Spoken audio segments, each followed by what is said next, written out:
a man that fails to stop where he is supposed to stop.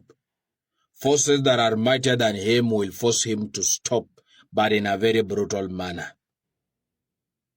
You know, it's only a fool that go to test the depth of the water by both legs. As you are busy digesting or actually enjoying whatever that is happening in Nepal, how our younger ones are doing the exact job that we are supposed to do in this country. Our very own President William Samoei Ruto, aka the prayer warrior, had already presented a bill at the Senate about the extension of the presidential term limit. And in this video, I want to take you through some of the things that I noted from that document. Number one, we are talking about the president has got the power to actually appoint the prime minister from the majority side. At this juncture, we are talking about the likes of Musalia Mudavadi. Now, you see, at times back, I said that the president had an interior motive to appoint Musalia Mudavadi as the prime cabinet secretary. He wanted to finish him politically from Western region, and he has succeeded. Now, people like Musalia Mudavadi, if they really want to be the prime ministers in the coming regime, now, Musalia has to go back to his village where he comes from in Sabatia constituency and vie to be an MP. And then later on, he will go to the parliament.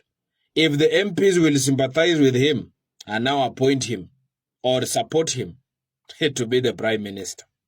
Are you seeing how funny it is? Are you seeing how politics is very dirty? Now, that's not my cup of tea.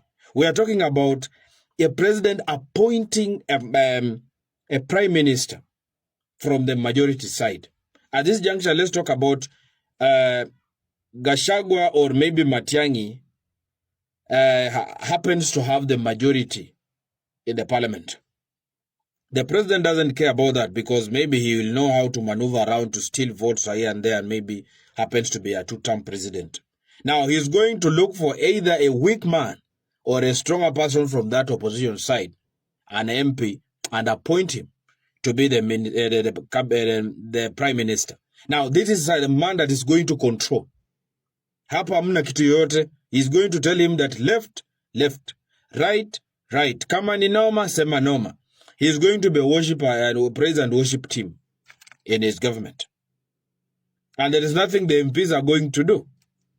Another thing that you should look at is that the president is now going to take the full control of the parliament. Leave alone whatever that is happening now. He's going to actually use them as a remote at any time as the way he wishes. He's going to have them.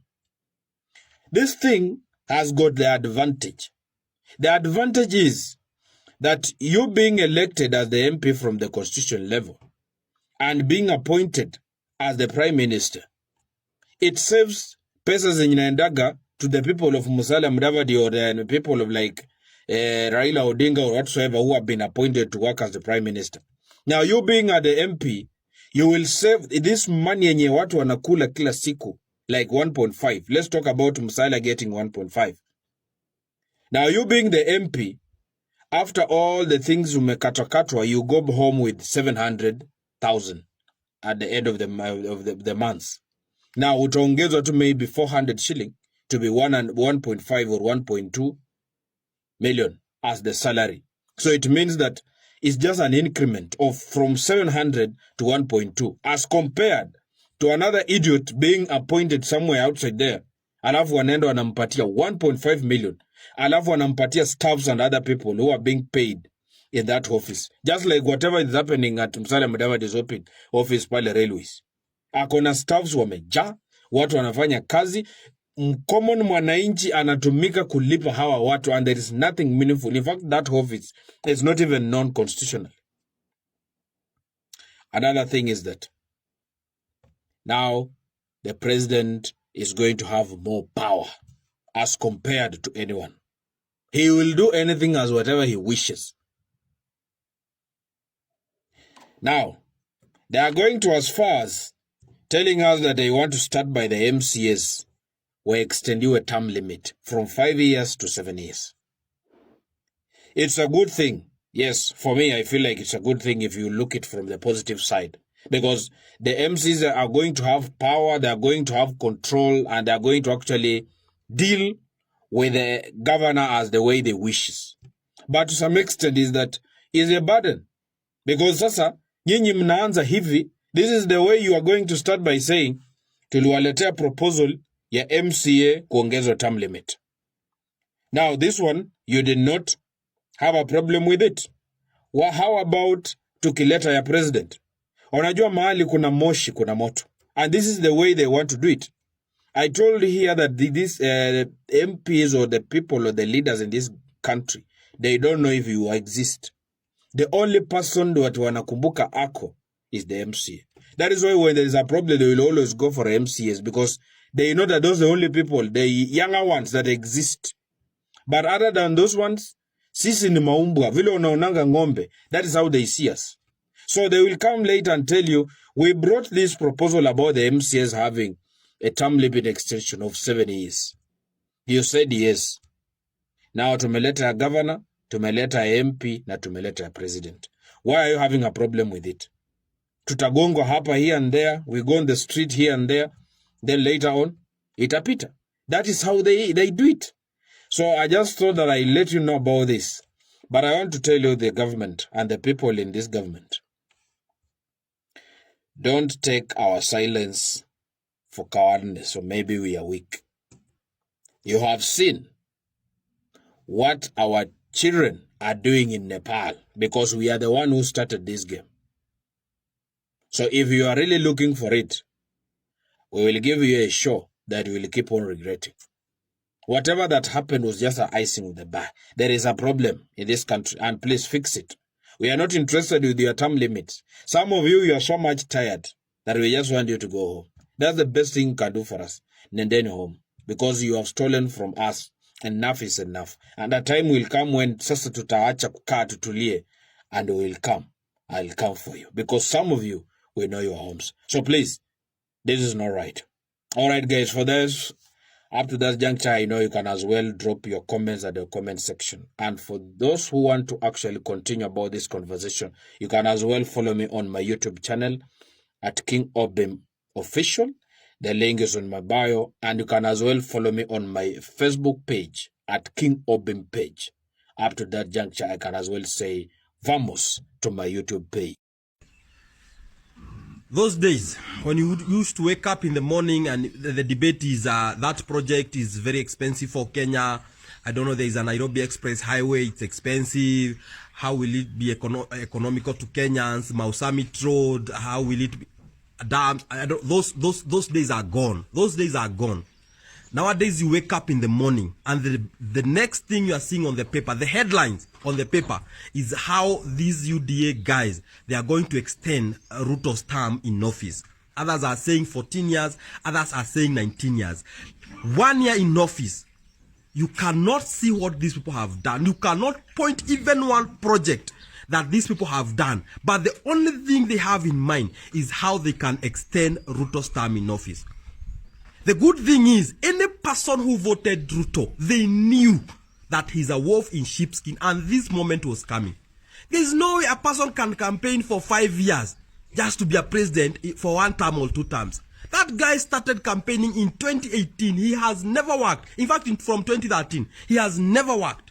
He has always campaigned. Then you think, ataingia sijui president, then 2027, mudhani mtamtoa. This guy will do anything to stay in power for life. Unaona hizi makaunda suit anavaa, hizi makaunda suit anavaa akizunguka Afrika na kila pahali, na hakuna kitu anafanyia watu. Hizo makaunda suit, that is a form of a dictator. So I'm not even surprised to see the newspapers at your 19 years for William Samoei Ruto. You know, the only person who will come from bottom to top is William Samoei Ruto. Because he wants to be above the 3 families, the Kenyatas, the Mois, and the Odingas. And Ruto Asha realized that 10 years in office, or 5 years in office, he cannot accumulate much. Ashinde Kenyatta, the Moi, and the Odinga kwa utajiri. That is the only thing that guy will do. He is the only one who will come from bottom to the top. Now, amecalculate vizuri, akaona the only way he can become the richest man in Kenya is is getting an extended term of like 14 years, maybe to 19 years. That's why usidhani ya maregistrature wote wanasema hivyo ni wenda wazimu. Usidhani ni wenda wazimu. There is where they are getting all this information. So amefanya hesabu kona within 19 years ama 14 years and above atakuwa ameshinda the Kenyatta, the Moise and the Odinga mali. That's why umeona a lot of loans amekopa more than any other regime. Over 1.5 trillion zimekopwa. Taxes zimeongezwa right, left and center. Wa Kenya wanalia, lakini huwezi ona project, huwezi ona barabara inatengenezwa, huwezi ona atistima pahali zinawekwa, huwezi ona dams zikiwekwa mahali. Economy ni kuzorota, shilingi imeisha, watu wamekuwa maskini, makampuni zimefunga, joblessness, na watu ni mataxes wanaokotwa kuokoto. Lakini uzuri ni any person who voted them, any person who voted Ruto knew very well that he was a wolf in sheepskin. Sasa wacha tuleto yo crusade ya Benhin yenye nalipwa na the government iende the whole of this country, muombewe, shilingi ombewe, economy ombewe, muombewe, tuone kama watu watapata kazi ama economy itagrow. We have very useless government. And I'm telling you that because juzi nimeona Gachagua amesema, si juzi niliwaambia, I told you guys, at Gachagua was going to Colombia to look for coffee market. I told you, siku njema huonekana asubuhi. There is nothing these guys can achieve. Juzi amekuja akaambia watu ati wameshindwa kupigana na makatelo wa coffee. He has told them point blank, at all those cartels are so connected government. You come and tell people ati tumeshindwa kupigana na makatelo wa coffee because you are the cartels. You have been cartels all along. You are the, how can you fight yourself? How can you fight among yourself? Anyway, welcome to the new Kenya. Niliwaambia togege mfanye blanda mchague Ruto tena for life president. The president in Nepal has resigned. And he has resigned because people protested against his administration because of corruption. And people also died in the streets. This guy was decent to the extent that he said, no, enough is enough. Nobody else is going to die because I'm in power. Then come to our beautiful country, Kenya, where we are told, maybe I am the Messiah. I have been sent to save you guys from bad administration.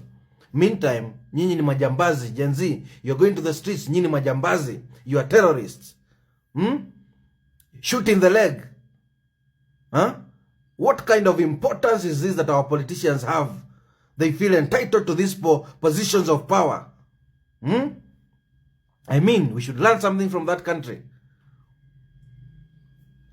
As if that is not enough, they want a term to be extended to 7 years. Yeah, there is a bill today, you know. Check that up. Ati somebody wants to suspend the term limits. Again, somebody wants to introduce ati one term itoke 5 years, iingie 7 years. Ati one term ikuwe 7 years. Aya, sikiza hapa. Kama ulienda kwa kioo ukapata makende yako inatoshana hapa na hii mkono hii kubwa venye iko.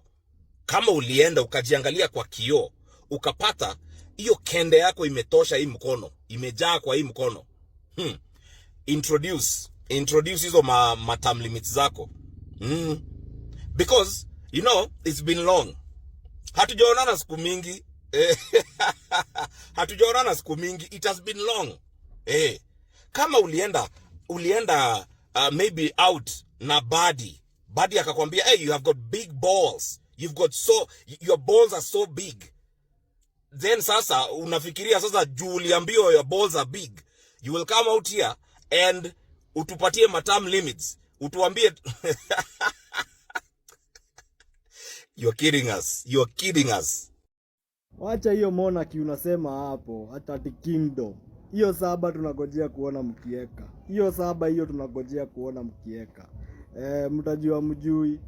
This time iko serious. Unaona mambo ina happen Nepal. Mavijana wako na nare. Si ati tuko na nare na nyinyi. Mizi wafichi. Nare imewaka, wejua. Tunagojea tu hivi trigger tu ndo mtajua radhi ya mavijana ni kusema nini. Si tumechoka. Si hata tuogopi risasi, tuogopi nini, ati kuteswa. Nini tumeona mambo mingi. Wazee wanashikwa wanapatikana bila hata nini, bila hata uhai. Si tuogopi hata kudedi wejua. Lakini wewe hamtatutumia vibaya. Hatutakubali kuona mkinyanyasa future yetu. Si ati tunajipigania sisi, tunapigania watoto wetu. Hatutakubali kuona watoto wetu wakinyanyaswa. We will make a very very firm foundation for them. If we have to die, we will die for it. Samoei Ruto. I think umewatch video za vile kume happen Nepal. Hiyo ni the best example of what would happen. What will happen mkijaribu kubadilisha katiba ati ikuwe unaweza kaa hapo 7 years. I can't dream ati naniamuke nikiona ati William Ruto ni president for 7 years. Where else my mandate ile mimi nilikupatia ni ya 5 years. Na that is non-negotiable. Miaka 5 atamaliza. Lakini mkijaribu kubadilisha hiyo katiba atiweke miaka 7, hata hii 5 hutamaliza.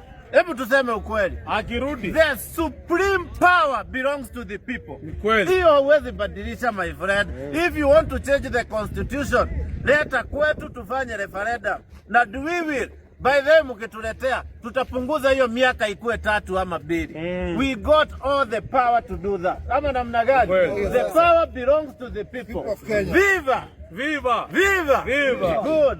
Comrades, power! Power! Good. Hata kuna kucheja hata koma.